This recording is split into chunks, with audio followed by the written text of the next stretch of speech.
Welcome inside the Hockey Hub. Sophia and Kasey on Hump Day Wednesday in August. Kasey, it's still summer, it's still hot, but as soon as August hits and we're looking at the Bruins preseason schedule, I feel like hockey is right around the corner. We've got a lot to talk about, as we always do on the show. We're going to have Leach joining us, assistant coach for the Boston Bruins.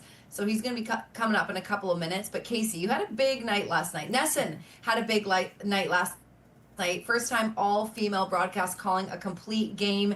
You were sidelined. Tell me everything. You're tired, I'm sure, but you're here. You're faithful, dedicated. How did last night go? Oh my gosh, it was amazing. Like I told you and our producers, I feel like I'm hungover, not from drinking, but just from kind of the high of the night. So it was amazing. I have so much respect and adoration for Alana Rizzo. So seeing her do color commentary was amazing, and just be able to check in with her throughout the game. She kind of did a pulse check on all of us, but it was great from the celebration just to kind of getting back out there. Like, nothing beats the energy of being around the team and getting the stories and getting to know everyone. And I haven't had an opportunity to do that in so long. So to do it with the Red Sox, such a prominent organization, while they're winning, while things are exciting, I couldn't have asked for a better experience. And the amount of love that's poured in ever since then, I'm just still riding a high. So I haven't crashed yet. That's what got me here. Okay, good. We'll bring that high to the show and to our next guest. Leach joining us from Warrior Ice Arena, as mentioned, assistant coach for the Boston Bruins. Thank you so much for being on, Jay. So if I have to admit, I am in the back of a truck. Is everything okay? Are you safe? Yeah, you're safe. Are you safe? Are you okay? I'm good. I'm on my way up to see Kevin Dean, an old friend. Oh, he and I are going to talk hockey, and it was really the only time he could do it. So I was on my way up, and I said, I'll try this from the car. Well, extra special for us. Thank you. I know summer's full of, getting ready for work, but also seeing friends. So thanks for making time for us. Let him know I say hello. Kevin Dean, of course, also former Boston Bruins assistant coach. So we'll get you to your friend, but obviously we've got so many questions for you as we look ahead to the Bruins season. And I wanted to start with of course, the new head coach hiring, because that's going to be the most impactful for you and your job. We were kind of looking at rosters and resumes and when you guys started, and I believe you guys briefly interacted early on in your career. Did you have a lot of experience with Marco Sturm before this? I knew him a little bit. I believe he was on the Bruins when I was trying to climb my way up. And so I got to know him a little bit in maybe a training camp or two. But I really am more familiar with him through some coaches that I worked with, Jeff Ward, really being the primary guy there. And so we've known each other really through him. Jeff worked with Marco with Team Germany and a couple other places. So, yeah, I've known Marco kind of in that way more than anything, but a really good person, good guy, lots of energy, and certainly some experience, playing for Boston and the town and all of that. And then obviously he's been out on the West Coast honing his craft. So certainly excited to work with him, and hopefully we can show everybody what we can bring to the new Boston Bruins. There's been a few players that have hopped on and had a player perspective with Marco Sturm, Nate Thompson being one of them. But can you just talk about any fresh perspectives that you're maybe hearing that he may bring to this team? Because it's a unique dynamic to kind of step into the modernization of the NHL, but also it's an original six team. So there's some things that just have to stay original six foundation. He's certainly respectful of the Bruins. He understands where they have coming from, and the history, and the way that we want to play, and how New England certainly expects a certain level of competition. So he certainly understands that. But I think at the same time, he's coming, especially the last few years, he's coming from the American League, where he's coached a lot younger of a player, and he's got a lot of energy in that sense. So he's hopefully coming in here with some excitement to bring some young kids into the mix. And then at the same time, I think, you can see it in some of the highlights you see with Marco playing for the Bruins. He just loves the game, loves being, coaching a team or playing on a team, and certainly enjoys being a Bruin. So I think that energy, more than anything, is really what you'll expect from Marco. He's someone that's really easy to be around, and I think the team will respond in that way. I think you'll see a nice level of intensity and at the same time enjoyment when it comes to playing the game, and certainly an expectation to win here, as we know it's the way it is here in Boston. Absolutely. The expectation is there. And he talked about that in his press conference or his media tour. It was like a week long. People were just so excited. All the outlets here. He did so many tours. But one of the consistent themes he said was emphasis on the defensive game of hockey and on defense. And that's your role, one of your roles as an assistant coach. So what conversations have you had about that yet? Are you anticipating, are these minor tweaks? Is this a completely different structure that he's going to put in place? And how are you navigating that in the summer, preparing for the season?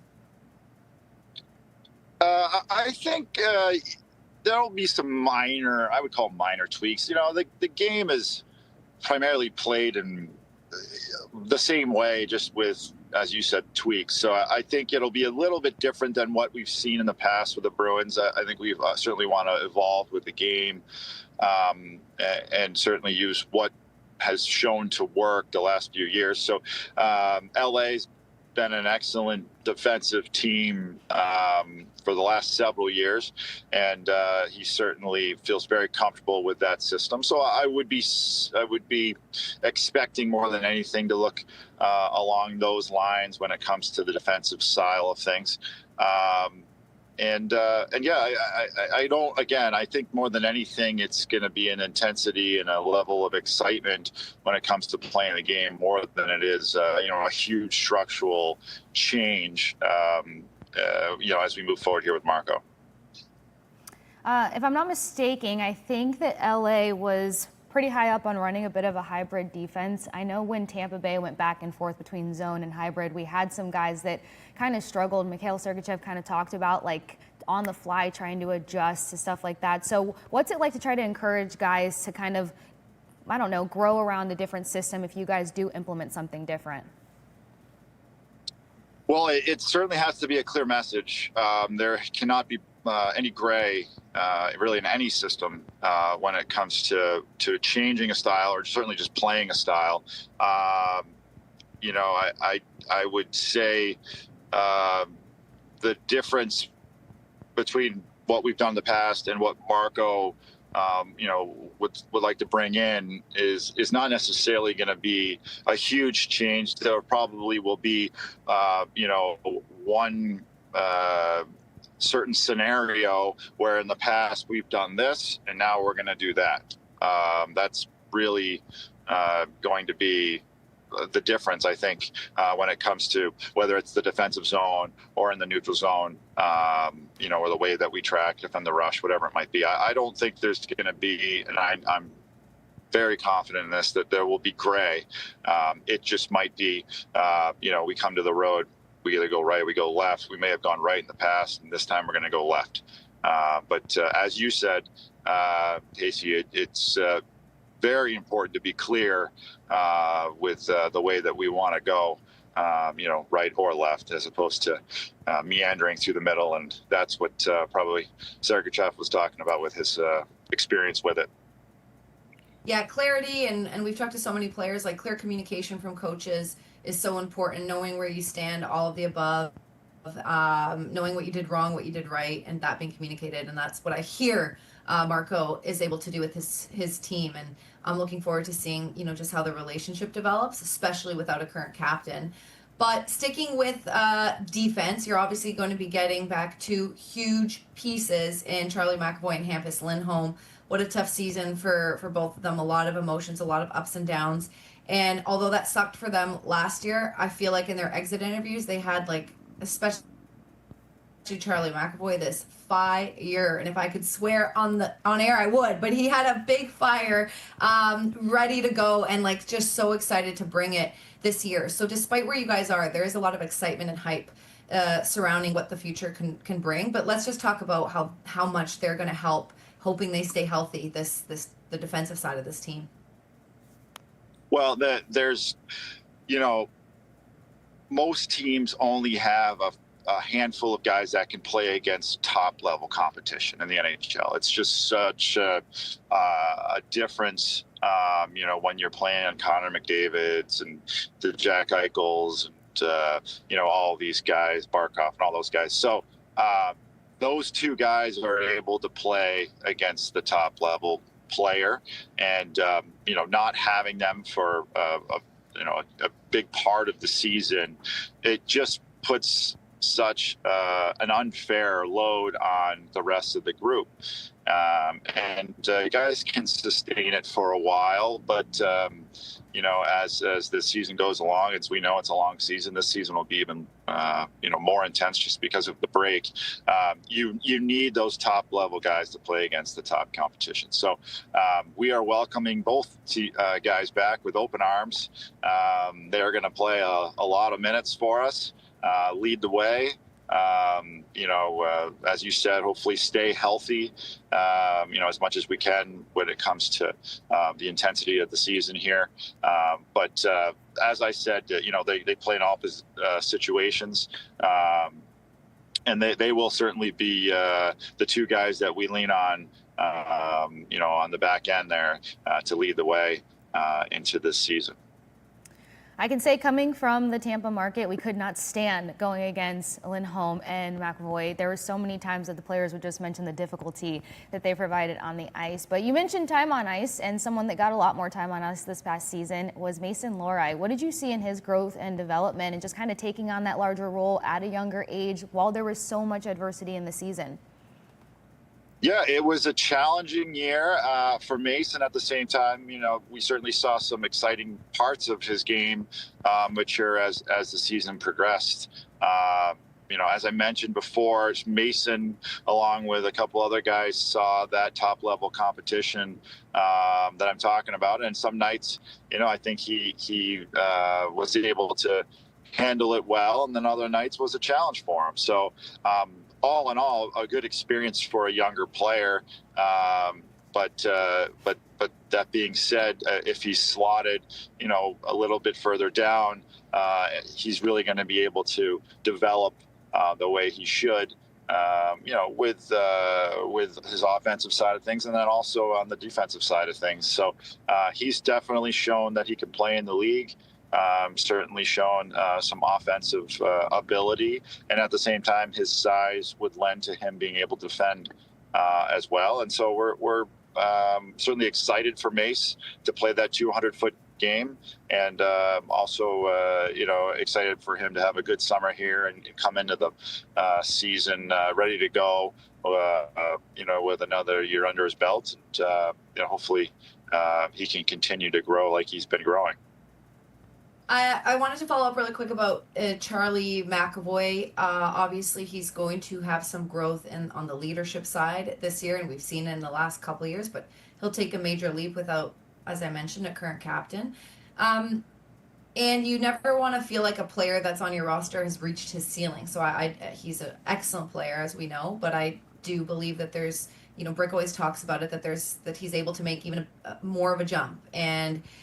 And with the time off and with the injury, like I said, we're expecting that for him, and I think he's expecting that for himself. Where can there be growth for someone like Charlie McAvoy? Is it really, really owning that quarterbacking role on the power play, which I know isn't exactly your role, but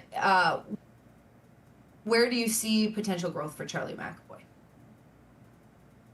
Well, Charlie, I think the biggest thing with Charlie, in my opinion, is when he's at his best, when he's not thinking, he's playing.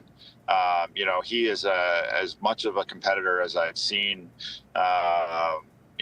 in the league. And, when he's out on the ice and he's just feeling it, there's really no one better to match that 200-foot game that I think we've all seen with Charlie. So, the where I see the development growing, it's more just the maturation of, he's going to be the guy back there. He's going to lead the way for us, and that doesn't mean he has to, do something out of the ordinary for Charlie in the room, or be something he's not. Where he's at his best is when he's on the ice at 7:00, ready to go, playing that game that we've all seen. And I think the biggest thing with him and his growth is going to be, well, all right, we're in this phase now with the Bruins that, we're starting to develop some younger players, and some Hall of Famers have retired or moved on. And it's really Charlie's, along with Pasta and some other guys, it's really their show. So more than anything, I think he's just going to relish in the opportunity of leading the way here for us on the ice. And with that, comes obviously a level where he can get to that's maybe not where he's been in the past. Just really coming out there and just playing as hard as he possibly can and enjoying it. There's someone that I want to ask about because I think they have a bit of a different leadership style that could play a huge role in the upcoming season. I could be over advocating this, but Zadorov, I love a blunt delivery. What did you see out of him year one, and what kind of step do you think he can make in year two being with this Bruins team? Z is he's a character. He's you know what, and every team needs someone like that. He's not afraid to get in your face. He's very willing to stick up for his teammates, something that is invaluable on any team. Excuse me, my door is opening. He's I think he, along with some of our other guys, played a huge role for us last year in trying to make up for what we had lost with Charlie and Hampus. Because of that experience, I think he's hopefully suited to play some of those top end minutes that we've talked about. And so I know he's having a good summer. We've talked a couple times and to work on some certain things. But his ability is certainly top four level. I think along with Charlie and Hampus, Z will be able to kind of raise his level as well, and bring those intangibles that you're talking about when it comes to Z, with that little personality and a little bit of bite. That's certainly something that we welcome. Listen, you're in the middle of a road trip over here, and I want to make sure I respect your time for getting where you need to go. So we'll ask you one question each. I'll let Kasey close out the interview, but I've got one more for you. And I just want to switch to overall vibe. What an emotional roller coaster it has been for the Boston Bruins, not only this last year, but in the previous few years with the record-setting season, the centennial. It has been a ride for the team and for the fans. And now this offseason and at trade deadline, same thing. Big pieces gone, big and little pieces added. I feel like the hype is real. I know you guys are in a retool, but I just feel like until we see what happens in training camp, there's so much potential and there's so many unanswered questions, which makes it exciting as a journalist to cover the team.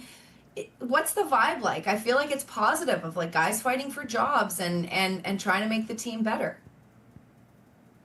Well, yeah, I think the vibe's good. There's no question. I think anytime there's opportunity, to play for an original six team, I think prove some people wrong more than anything. I think there's a bit of a chip on our shoulder moving forward. That's a great rallying cry for our group. We want to go and compete and get back in the playoffs and show everyone that, we've lost some really great people and players the last several years that were, cornerstone pieces for our franchise, and we want to do right by them. We want to work our tails off and get back to where we expect to be and they expect us to be. So there's certainly some excitement there to get that going again. The summertime is a little bit of a dead period, and I think as you said, I think as the training camp starts to roll around here, we'll see, a little bit more of that excitement. We can see some players out there and see how pieces fit and see, what young guys look good and, what work we're going to have to certainly do to develop our guys. But there's definitely some positivity and a good vibe rolling into the season. I'll close out just bringing it back to you. What was your response style as a player? Would you have responded to a Z, I don't want to call it spunk, but the way that he has a tendency to fire guys up, or did you have a different style that you responded to? No, I would probably match some of that. I was not the best player by any stretch of the imagination. I had to do what I had to do to stay effective for my group. And one of those things might have been responding to a guy like Z, which was never very easy. Would you take on Z today? Well, we joke about that all the time, but I am 45 years old and I am going to just sit right behind him and yell at him. And he can go out there and punch guys in the face. Good choice. You've earned it, right? That's right. I've had enough punches in the face. I'm good. You're good. Listen, you bring a great vibe to the team as well, and to the staff. When I came back in March, I really enjoyed getting to know you, and it just shows you're pulling over on the side of the road when you're on your own time to join our show. So thank you again, Leachy, for doing this. From Kasey and I, we'll talk to you obviously in training camp. We're going to send it to break over here, and we'll be right back after this. To the Hockey Hub, if you missed it, you got to see it because it was a great interview with assistant coach for the Boston Bruins, Jay Leach. Gave us a lot of insight on everything Bruins, especially defensively, Kasey, where that's his role as an assistant coach, and we know some tweaks are going to be made, according to Marco Sturm. I loved your questions about Nikita Zadorov. That's kind of what I wanted to talk about. I loved your questions. They prompted great answers, honest answers about his personality, which, if you've seen any interview with Nikita, it's not like it's a secret. He's got some spunk. I think that's the word he used. But loved the questions that you prompted about a different type of leadership, but nevertheless a leadership that the Bruins are lacking right now and need.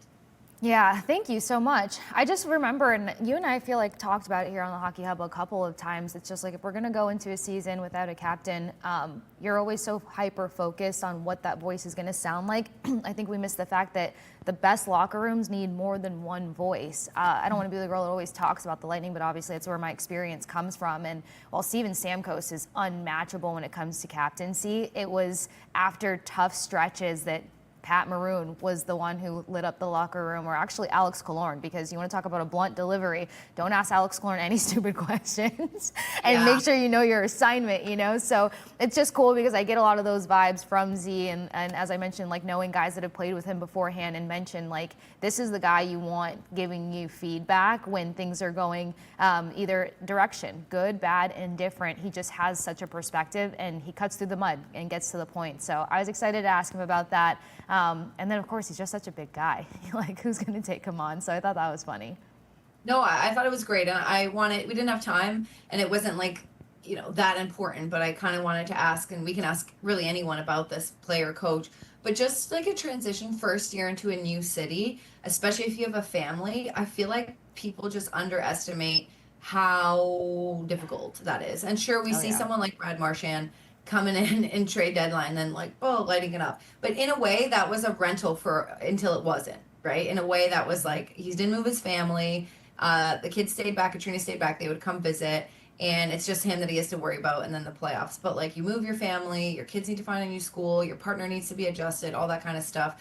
I just think Lindholm and him are going to have better years. And then, by the way, you go into a locker room that, was experiencing some tough stuff with whatever was going on, and a training camp that now we know wasn't as good as it could have been. So like I just anticipate a different Nikita Zadorov and a different Elias Lindholm, and better and just like more relaxed and more settled into their roles in like the city, which like I said is harder than people realize. Really quick, what kind of criticism, or maybe not criticism, what kind of leadership do you respond to? Because I'd like to think I'm tough, but when someone yells at me, I do not like it. I absolutely cower. Like I need you to be like, what do they call it? Gentle parenting. I need gentle parenting. Okay, so that's my.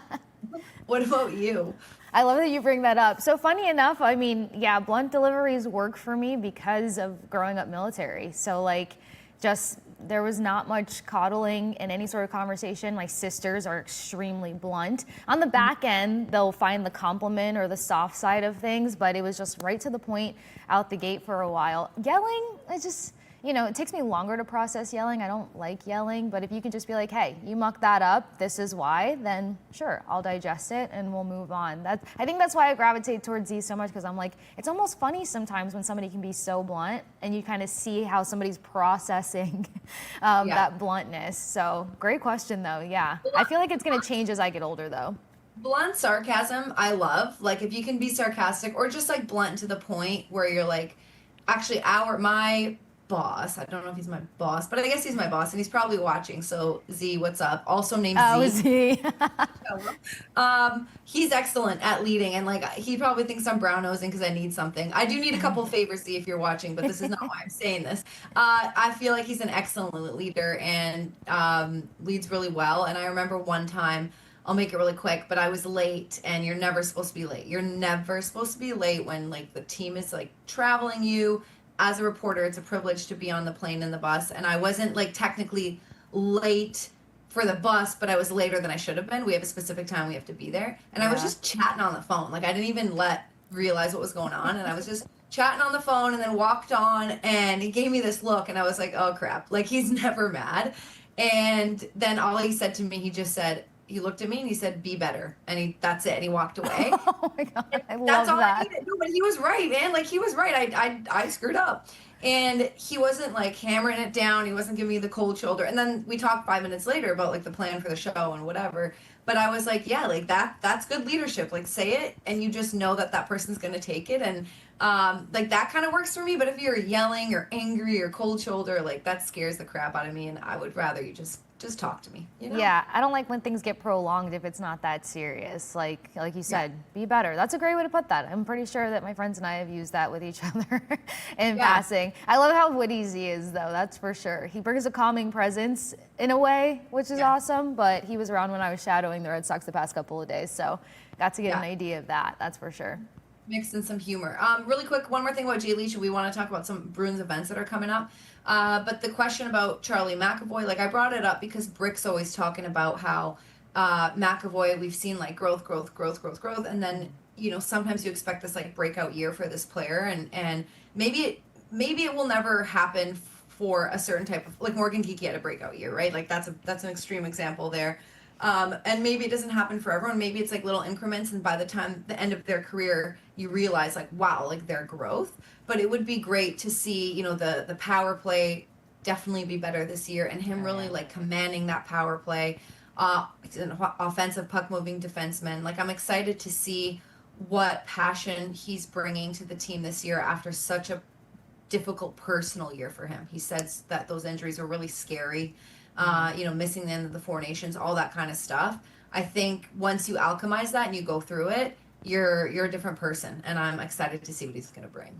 Yeah, great point. I mean, I think it's going to speak volumes as to how he starts kind of curating what his leadership style is going to be, because being a pivotal point on the power play, now he kind of has to speak to some of the new pieces that are going to be coming in and hopefully leveling up that power play, making it as impactful. So depending on how he can help that out and what leap the power play can take from here on out, I think we'll get an idea of where his leadership style is going, and working around your own injuries. Because I know a number of players that I've talked to that had scary or unexpected injuries, they had to change their entire routine and style. You kind of get so hyper fixated on like, how can I prevent this or minimize this from ever happening again? So kind of working on that while stepping into a leadership role, while figuring out what your leadership voice and style is. It's a lot of moving pieces. So he definitely deserves some grace, but I think we'll get the first glimmer of that with his leadership style for the power play. All right. Well, listen, as I mentioned at the beginning of the show, when the Bruins dates for September start to roll out, I'm like, okay, we're close. We are close. So I have a couple of dates to throw your way. This is the Bruins Fan Fest tour. Super fun to be a part of. I did miss it last season, but I'm very excited to meet the best fans in the world. And yes, I am biased, but the FanFest 2025 dates and locations have been announced. So I'm going to go through it. By the way, like, this is where you like very interactive. There's exhibits. You can shop Bees merchandise, meet people in the organization. There's the BeFit stuff on site, which is the BeFit challenge is a really big part of the Boston Bruins. You'll get to know that this year, Kasey. But here are some of the dates. So it starts Friday, September 5th. That's in Hanover, Mass. And that's going to be at from 5 to 8 p.m. I'm just looking at it over here. Then the next day, so it's all one weekend. The next day, Saturday, September 6th, Fitchburg, Massachusetts. That's going to be in the morning, 11 to 2. And then Sunday, September 7th, that is going to be in Concord, New Hampshire from 11 to 2. And you guys will be hearing a lot about these dates in the future. So if you didn't catch that, you don't have to write it down. It's going to be on socials. The Bruins have posted it. And I can't wait to be part of it this season because it's a lot of fun. What's your favorite part about it? I mean, I think in general, just being in Boston, I think I've said this in interviews, is meeting Bruins fans. I feel like, listen, I know there's a handful of amazing fans everywhere for every team. And I haven't been to like Europe or like, whatever for Bundesliga fans or whatever. I'm like even on the leagues over there. But, I just obviously have a special place in my heart for Bruins fans because they're so, I've heard this, that if they don't like you, they're not going to like you. And if they do like you, they're going to be loyal forever. And I kind of like that. Speaking of bluntness and honesty, and they love the Bruins and they're just so loyal and honest and kind. And it means so much to them, this hockey team. So I think just talking to them is my favorite part. Yeah, the ones that love you and gravitate towards you, they've been extremely kind. So I can see the appeal there. And everywhere else, we love to balance out the emotions, but they've been fantastic so far. I can definitely see why that's one of the best parts. Totally. And I'm going to be their personal cheerleader, the Bruins that is, and hyping up every fan I talk to. I hype up the excitement of the season instead of it being a retool, like I said. And like Jay said, the vibe is high. Kasey, we got to go to break again, but we'll be back. After this, we'll be talking about some merchandise you can get and some other little storylines around the NHL. Back to the Hockey Hub. Once again, Kasey, I keep promoting these t-shirts that you can get at Wicked Wearables. Not wearing it. We have to text each other and be like, shirts on, opening the show. I actually have it in Boston, so I'm in Toronto. I'm driving home today. I have a 10-hour drive right after this. Oh my gosh, Godspeed. Yes, Godspeed. But on Monday, I will be wearing the Hockey Hub t-shirt. But I wanted you guys to know it's not just Hockey Hub stuff. It's other merchandise. Wicked Wearables. It's the Wicked Wearables line brought to you in partnership with Breaking Tea. And you go to NessonWickedWearables.com. Okay, let's run through some social media storylines around the NHL, starting with NHL 26. The cover was released on Monday, and Matthew Tkachuk is on the cover. I'm not debating this at all. It says he's loud, he's relentless, he's a problem. Now he's the face of the game. See the full hashtag NHL 26 reveal August 6th. So yeah, I can't argue with that, especially with that cover holding up and hoisting the Stanley Cup again for him. And he's definitely an all-around player what you want on your team. And good for him. You know what I think about? I think about being a kid and then your dream, making the NHL, hoisting a Stanley Cup. I wonder if being on the cover of a video game is ever on the list of guys, but that's the trifecta right there. That's a pretty sweet deal. I would say so. I feel like it would be, especially for a guy like Matthew Tkachuk. Like, he really leans into being the villain in the NHL whenever he can, and I think that it's been kind of a big lift and hype for the Florida Panthers. But I mean, to a degree, you got to give the guy some credit. As soon as the trade happened from Calgary to Florida, the amount of comments that were like, "You're never winning a Stanley Cup, good luck," like, they really just kind of discounted him having any success there. And not only is he found success there, 2 Stanley Cups would say that, he's become the leader in the face of hockey in Florida. And that's coming from me, who would always debate that Florida Panthers are not the hockey paradise team, but I'd say that he's done well with that. So I think it is very much in the trifecta. It is such an interesting point you bring up. I just think about places like Edmonton. Like, we don't know what's happening with Connor McDavid, but Calgary's up there, and and Buffalo. It breaks my heart when, you know, a team struggles for so long and then they get to draft high, but they don't get to keep the guy because he wants to go somewhere else, you know. And the guys that, like, think about Calgary, they had Sam Bennett and Tkachuk, you know, and look at them now. And if they were able to keep them both, how, I don't know, would things be different, right? But like, you can't help but watch and be like, damn. And Calgary I love it as a city. And I don't know what the reasons were, but maybe playing for Matthew, you know, in America where he's from, you know, maybe that was important for him. But anywho, that's tough. And I for Calgary, that being, but proud of him. I played a lot of NHL. I stopped playing video games, but I used to love playing the old school graphics, which sucked. But were cool at the time. And I watch people play now, and I cannot believe how legit it looks. Do you play at all? Oh my gosh, I'm terrible. I've tried it out a few times, but I like god awful. Funny enough, the guys have NHL 94 at my desk. So like, screw my desk. That's what's going on over there. But no, it's fantastic. They gave me a heads up and sent me a picture like, this is what's going on now. But I tried to play, I was horrible. Tried to play with the Bruins, tried to play with the Lightning. Not great at it, but love watching. I mean, me and my sisters were kind of into like the little fighting games, what little bit held our attention span as kids, but I would play.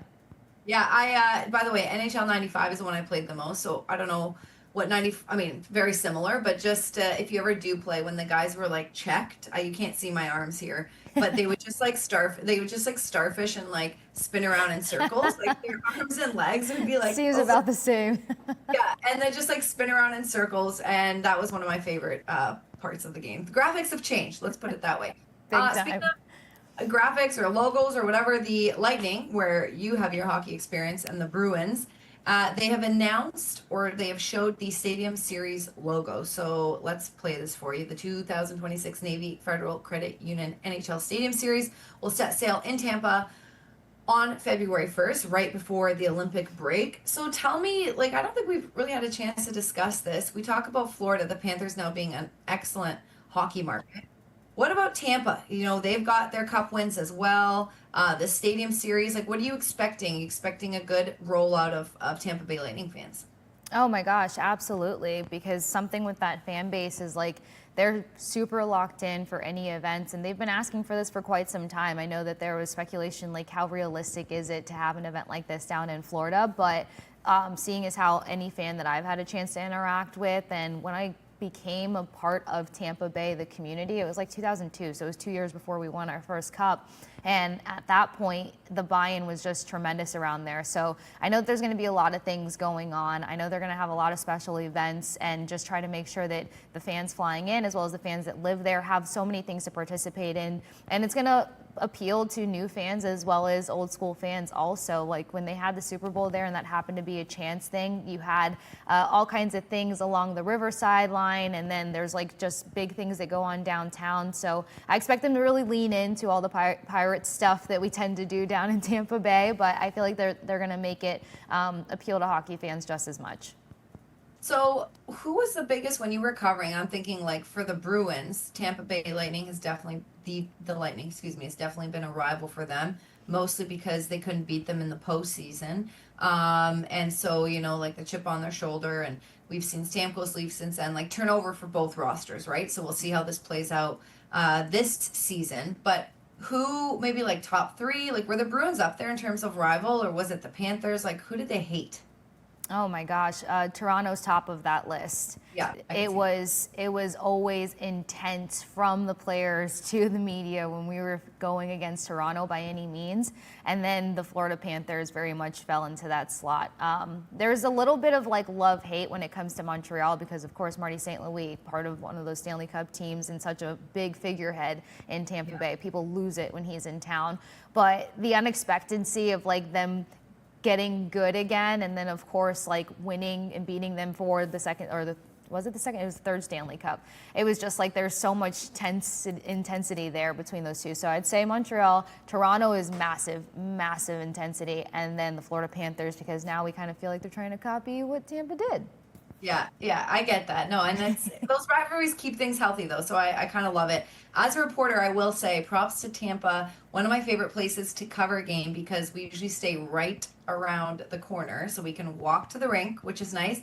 And then if you're a reporter, you get a little corner spot. You get one of the corners where the Zamboni comes out sometimes or whatever, one of the corners so that you can be ringside and then have your shot for TV. But the specific corner I get is I think like I don't know if it's season ticket holders or like lower bowl people who pay a lot of money. And they have this like huge buffet right beside where I sit. And I never dabble, but the security guards are always like, you're cold, have a coffee, have a tea. There's like 7,000 desserts. There's like prime rib. And I'm just sitting there eating and like enjoying. I'm like, this is the best seat in the house. I have a blanket. I'm sitting there. So I really like covering the game for Tampa Bay Lightning. They do a good job with the food, which really matters to me. Oh my gosh, the food was always on point. I'm such a crazy person during coverage, so it was a pack of Sour Patch Kids in my media bag for me, but the security guards were always great. They would double check that you had enough nourishment for the long nights. As you know, those are long days and long nights. I'm going to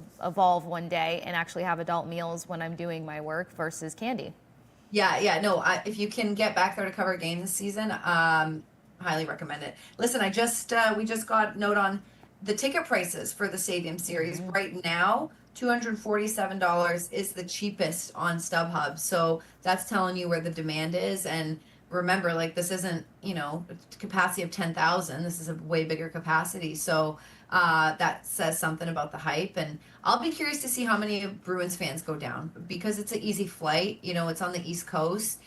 We like to get away in the winters. I feel like it's going to be a good turnout of Bruins fans. Yeah, I feel like a lot of Bruins fans would make it down. And plus, like you said, you get the weather break for one and just turn it into a mini vacation. Like February is the perfect time to take a small break from day-to-day reality and all the things. And plus, you don't want to miss one of the biggest hype games out there leading into the break because I think Jay and you alluded to it, like a pretty extensive break coming up, and that's going to change kind of the dynamic of the season on the other side. 100%. Yeah, it's going to be really intense on the other side. Okay, let's keep going down the line. Bleacher Report released an article of the Mount Rushmore of all 32 teams in the NHL, I guess meaning the most, who would you put on your Mount Rushmore, right? The impactful players or meaningful players of the franchise, retired and current. This is the Bruins one. Boston is next in our quarter century Mount Rushmore series. Oh, quarter century. There you go. Okay, so for the last 25 years, featuring some legendary Bruins, and we've got David Pastrnak, Brad Marchand, Zdeno Chara, and Patrice Bergeron. I know it's better TV when you argue and when you debate, but I can't really debate this, Kasey. And I know you're new to Boston, so I don't want to put you on the spot, but I know if you've heard of any legends, it's these guys. So I'll just ask you, do you have any debate for this? Because I don't really. I can't say that I do. If I needed to pick something, and I swear it's not just being biased because it's one of the top headlines right now, like Marchand, hearing that like he's one of those guys that played bigger than himself, I always gravitated to those kinds of storylines. Just especially considering like, you go back 20 years and you had enforcers in this sport and everybody kind of got discounted if they weren't a particular size when it came to hockey. And to think of what he's done and like now how much the nation has just like gravitated towards him, like I love his story, to be honest. Yeah, and our producer just in my ear saying like naming a couple of players, like for sure you can have David Krejci and Tuukka Rask on there, and like there's so many impactful players. But if Krejci's the only, sorry to Tuukka, I love Tukes, but like Krejci's the one that was, I'm like, okay, like with David Pastrnak. But you're not, to me, you're not replacing Brad Marchand. You're not taking down Patrice Bergeron. You're not taking down Zdeno Chara. Considering Pasta's still playing and has been so impactful and has a lot of term left on his contract, I feel like he deserves to be up there. But sure, like you could always have a healthy debate, but it's not like any of these choices are like egregious where you're like, wait, what? And so, by the way, you weren't around for this, but the Bruins a couple of years ago celebrated their centennial 100-year anniversary, and they named an all centennial team, and all those guys that we see on the Mount Rushmore were on there. David Krejci was also named to the all centennial team, and he was so emotional about that after winning, because we're talking about creating a roster for this like hypothetical roster over the last 100 years. So for Krejci to make it, and there have been so many impactful players, like to him, he was just absolutely blown away, and it was nice to see how floored he was. So I guess for the purpose of the show, it's going to be a two-headed monster, him and Pasta, as the fifth. There is no fifth, but he definitely deserves to be up there as well. It's cool to hear about the emotional part. Krejci did hop on Unobstructed Views with Razor and Bergie and stuff. He was funny as all get out every time that they cut off camera. Humor, huh? Yeah. Dry, like speaking about dry humor, we're talking about like the sarcasm, the bluntness, like yes. Yes. So he was a joy to get to know, at least through that experience, because he's cutting up with his guys, and I was just like, yeah, this is cool. I could imagine this personality in the locker room. And so flip side of the coin, I can imagine the emotional side of it from the humor. Well, okay, so really quick, I did a little piece as a joke with the players, and we're going to send it to break right after this, but I want to end with this. Nick Foligno was on the team. What an amazing captain, not for the Bruins, but former captain. What an amazing leader. Really miss him. But anyway, he was always joking around, and my question to him was like, what would you get X, Y, and Z? What would you get Bergeron for Christmas? What would you get Marchand? And so I said, what would you get Krejci for Christmas? And he's like, I'd get him a pulse. He's like, I would get that guy a pulse. He's like, he's so dry and so monotone and so deadpan. And he's like, this guy needs, sometimes I'm putting on my skates beside him, and I'm like, dude, are you up? Are you alive? Good. But that's just the way he carries himself, and like the players know, like that's who he is. But I love a good dry humor. It hits when it hits, It does, and it really never misses. I think everyone needs one in a group, that's for sure. It levels everything up. I'm throwing things around in here. All right, Kasey, we gotta pay some bills, and we're gonna wrap up the show after this. Don't go anywhere. We'll be right back on Hockey Hub.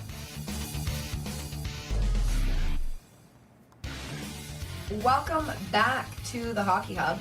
Kasey, we have a couple minutes left in the show. We want to go over some things, but we can't not mention the retirement of Jillian Dempsey. She announced that she's retiring from the game of hockey.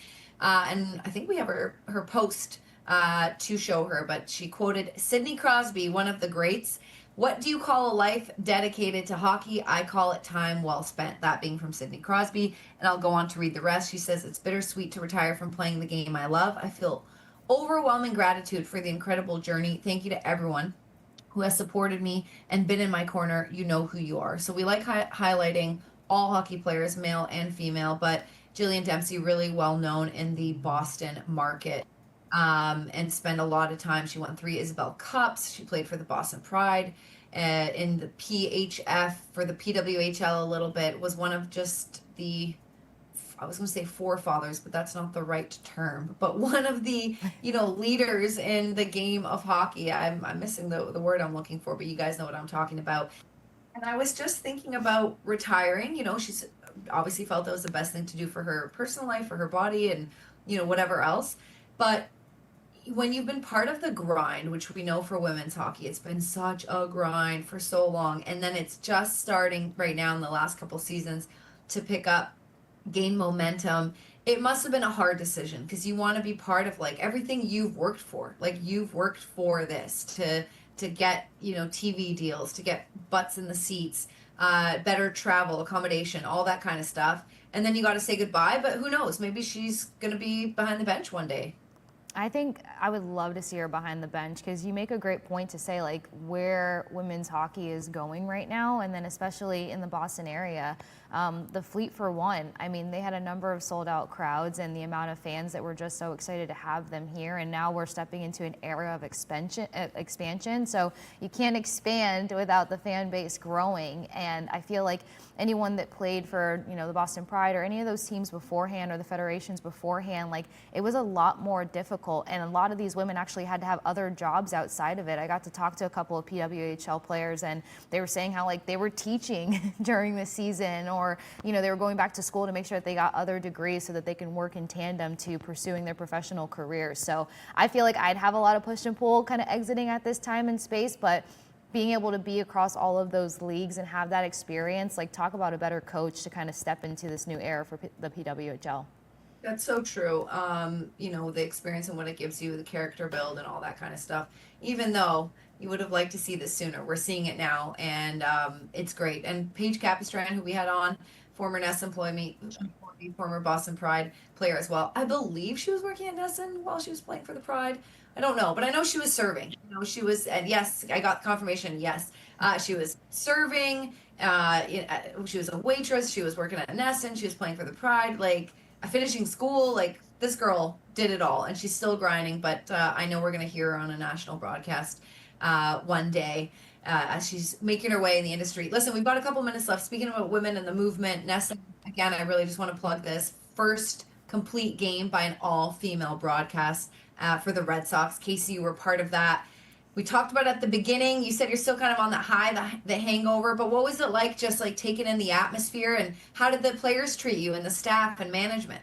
Yeah, that was one of the coolest parts. I shadowed twice behind TC and Jemai leading up to the event, and got an opportunity to at least start getting, all the semantics down packed, meeting the players firsthand. And I think it helped, because when I went to the clubhouse before the game yesterday, just got a chance to have a really casual conversation with Duran, and then talk with the call-up Isaiah Campbell, and just kind of talk with the guys as they were coming in and out of the dugout, getting warmed up for BP. So that helps so much, just speak to the storylines and the character of the guys. And the character is a high conversation around a winning team right now, because they're such a tight-knit group. And so I feel really good about highlighting that, and then being able to be a part of that personal experience. So it just made it all the more fun, more exciting. And like even Alex Cora, like he wished all the women good luck and told us to have fun before things got going. So you felt real genuine support as things moved along throughout the day and the night. And it just gave me that bug. I mean, I haven't been on a sideline in a long time. College football was the last time. So it meant a lot to have that opportunity, but to just get to know such a great organization and these players. They're really, really great guys over there. You deserved it. You work your butt off, and you're back on the airs for unobstructed views tonight. So go get some rest. We're wrapping up the show, guys. Thanks for watching. We'll talk to you on Monday at 10 a.m. We'll be back for another episode. For now, have a good weekend. Kasey, go now.